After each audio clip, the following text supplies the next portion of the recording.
You see that, everybody? That's a World Mobile aerostat, an internet blimp, and it's a game changer.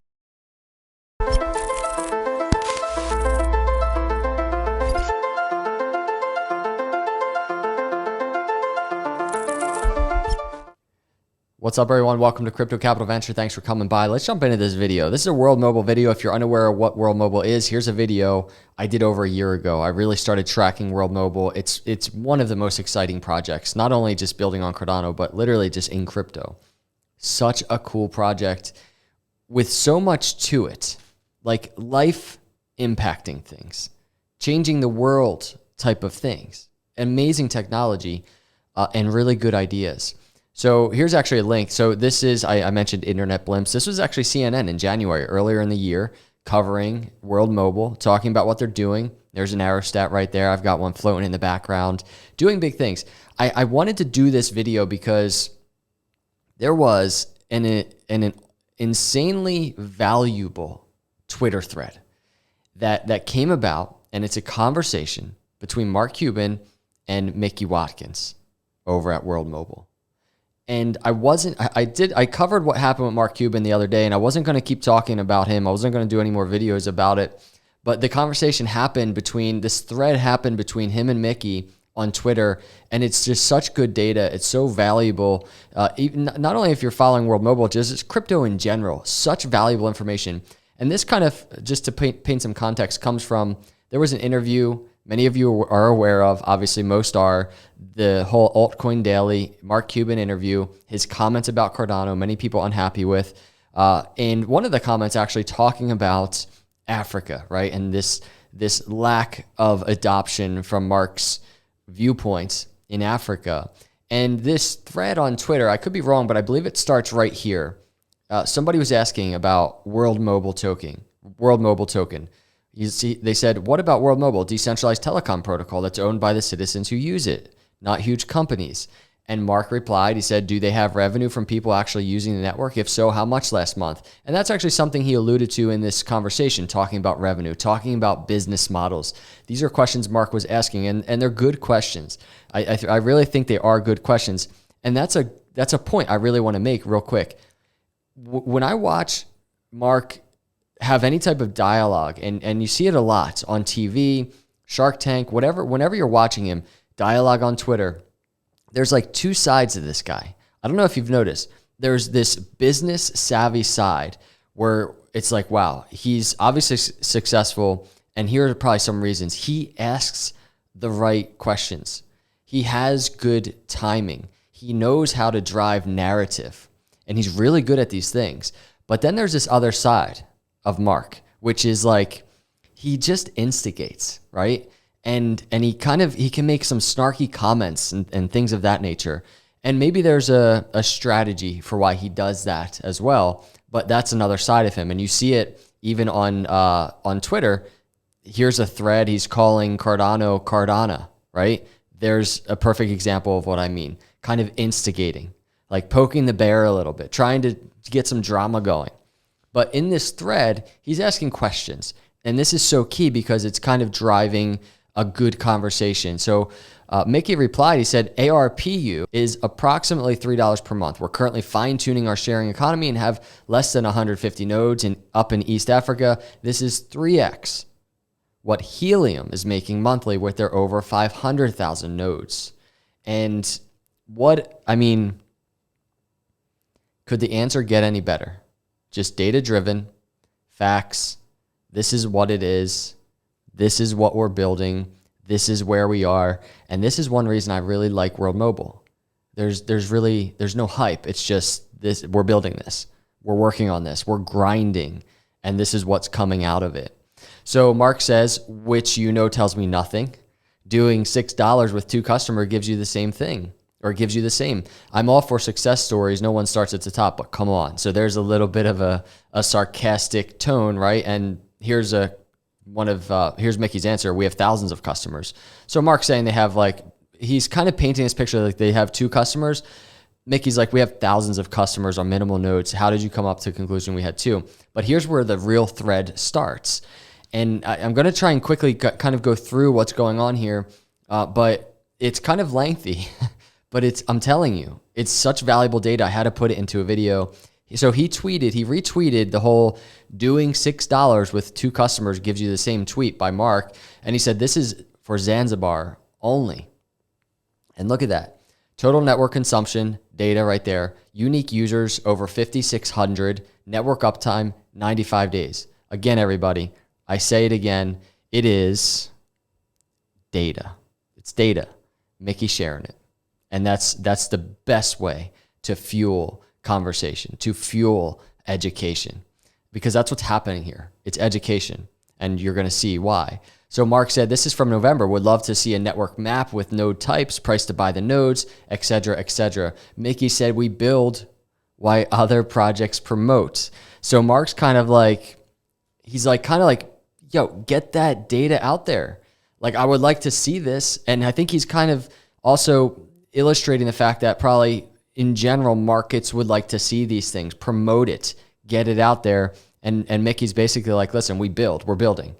And he said, I shared a shot of WMT scan with real-time data. We finished auctioning network Earth nodes. All 1,000 were acquired. Next is remote air node ownership. And he said, for further info, look at WMT scan. And Mark said, much like Helium, having nodes on the network is great, but it doesn't tell me about user-generated traffic or how users are using it or the revenue being generated. So it's getting tied back to business fundamentals. He's talking about revenues. He's talking about that data. Do you need resale agreements with internet service providers, ISPs? Do you plan on using mesh to end users? He's really trying to dig into the core of the business. Mickey says, no resale agreements required when you are a full MNO and ISP. That's a mobile network operator plus internet service provider. Users pay for internet granted a DID, which then allows them to access TradeFi and DeFi and other VAS. Our dynamic network by default meshes all elements together from the sky to the ground. And then it goes back and forth. What percent of traffic? They're getting technical, right? And here's the thing. So many of people in crypto, so many of World Mobile supporters that are just tracking what they're doing, like connecting the unconnected, right? They don't, and this is fine. They don't have this interest to dive into these things on such deep levels. But from a foundational perspective, there is a need for it, right? There is a need to prove that there is a solid foundation that this dream is being built on, because that's what it is. Connecting the unconnected with this entire business model, this entire idea that World Mobile has is a big dream that they're working hard to make a reality, right? So having just solid data and proof fundamentally that it's built on proper ground with good footing is important, right? It's very important. It's so important to a lot of people out there that want to know these deep fundamentals, but this conversation happening is important because people like Mark, for instance, they want to know it and they want to see it. So Mickey said, you're mostly talking about Wi-Fi here. Wi-Fi, generally speaking, is short range. So more technical conversation going on. Regarding throughput in the African continent, the backhaul is almost always pinned to fiber, but we are working with low Earth orbit satellite providers. Education, everybody. Look at this thread. Education. This will allow one Starlink connection to be propagated to thousands of users directed to their handset via our network, and it goes on, it goes on. Now look what Mark says. Now we are making progress. Thank you. Half the price is a great goal, but not necessarily low enough to reach your goal, nor a no-brainer purchase, which makes an interesting study in network costs, marketing, and whether tokens, blockchain add or hurt the propositions to consumers. This is great. Mickey's answer. Customers by default use blockchain without having to learn how to use it. No need to hold or buy WNT to access the network, but if they do, they can access greater benefits and discounts. Tokenomics reward the sharing economy, and now it starts getting into like how World Mobile is structured and what's actually going on in the ecosystem. And Mark says that's not the issue. As we all know, as you know well, blockchains evolve, features are added or modified. The red flag is how you always have to make the pitch for the token and the mass adoption. I'm not going to repeat that word. Always, and the next red flag is that I have not seen actual trial users post about their experiences. No red flags, Mickey says. You clearly haven't checked our YouTube before writing this. Education. Approximately 30 million are unconnected in Tanzania, 20 million in Kenya alone.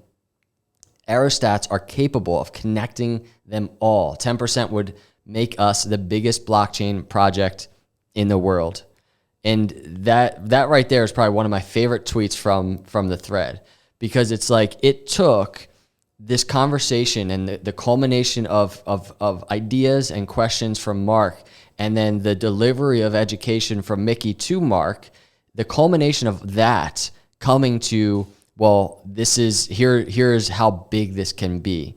And this is just a little snapshot of it, right? 10% would make World Mobile the biggest blockchain project in the world. And Mark said, I actually did check and notice about 9 minutes ago, you put a few user testimonials that you produced. That's smart. You're welcome. Look at Mark trying to take some credit. He's trying to drum up a storm, right? To get the narrative to go kind of in his direction, which is the importance of the business behind the idea, the importance of the marketing, even the narrative behind the idea. And it's just, you see him doing that and he's like, all right, now you're doing the types of things I want to see you doing, right? That's kind of what it seems like Mark is saying. And he's saying, you're welcome, because I suggested that and you did that because of me. And I'm not questioning your goals. It's smart to get users to subsidize your air nodes. I get that if you keep WMT propped up, the econ for stakeholders are better, but like HNT, it all comes down to your revenues, greater than $3. These are not stats created by World Mobile, but are statistics from the MNOs in the country. Our stack built for both connectivity and currency. And then the thread goes on. What makes you think our revenue will be less than the national average when we have cheaper internet, currency, and value-added services built into the core? I love Mickey flipping the script, asking a question. Mark says, because you're dependent on individual users to maintain nodes. That's always a challenge for mesh networks. It saves you cash, but telco customer support is hard and time consuming. Token valuation will impact commitment from node owners and user satisfaction, and in turn revs. These are good points that Mark is asking, and Mickey is responding. Air node owners and air node operators are paid in fiat currency, not tokens. They do not have to liquidate their tokens to get back the money they paid for an air node. Air node operators are also paid in fiat to ensure they are incentivized to do their job. And then Mark said air node and earth node, understanding more the ecosystem of what is happening here and how it all connects, how it works. There will only be 1,000 earth node operators, Mickey says, for the foreseeable future, and they are rewarded in WMT. Mark said, do you pay air node operators a flat fee? A fiat fee, or do they only get a percentage of revenues? And are they responsible for selling the service in their area? Mickey says air node owners get paid in fiat and receive the greater share of revenue for providing the finance to fund the purchase of the air node, and get paid approximately 50% of total revenues through the air node. And then he goes on to answer the question. And you can see it's a kind of a long thread. He ends it with, happy to do an AMA or talk privately with you whenever you would like. Thanks and good night. So we have the instigator Mark on one end, calling Cardano, making kind of Doge comments, saying Doge has more application than Cardano in this video. But then this thread is full of the analytical Mark Cuban asking good questions to a very smart man, Mickey, in regards to the actual thing, World Mobile. And World Mobile getting an opportunity. Mickey taking grasp of the opportunity to educate. And it's actually cool because we don't always see Mickey in that environment. Like, we know they're building. He comes on shows. We'll have him on our show again soon. And we don't always see him in this environment, right? Where he's actually engaging on such a deep level, a deep technical fundamental level that really intertwines with the mission and with the dream that they're building.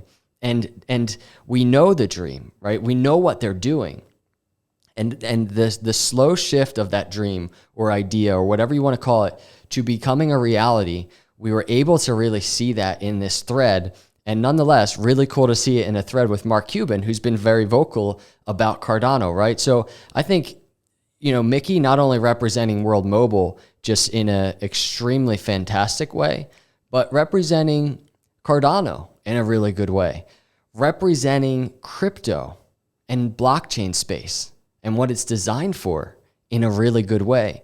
And to me, that's extremely important as we are all growing in this space, to see things like this happen and to see how Mickey handled this with absolutely zero emotion, zero attitude, just straight up facts.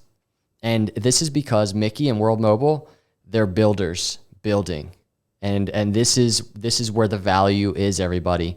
And so if you want to get like a recap on World Mobile, I did a video around just over a year ago, talking about it.